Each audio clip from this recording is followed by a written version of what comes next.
Gyors trükk, ha reggel tükörbe nézel, és semmi, de semmi nem tetszik magadon. Íme, ne azzal kezd, hogy mit kell eltakarni, hanem gondolj arra, hogy mi az, amit ki szeretnél emelni magadon. Kezd azzal, hogy mit szeretsz magadon. Lehet az a derekad, lehet a nyakad, lehet a kezed, lehet a lábad, lehetnek a szemeid.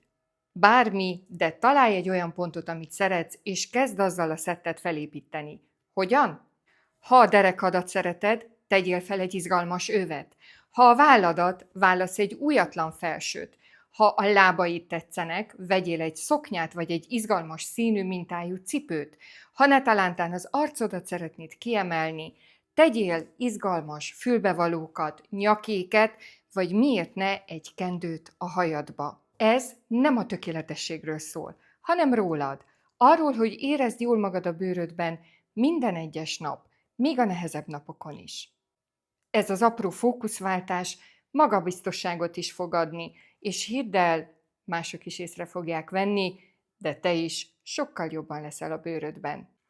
Mentsd el a videót, őrizd meg a nehezebb napokra, és ne feledd, kövesd a Bloom Style-t.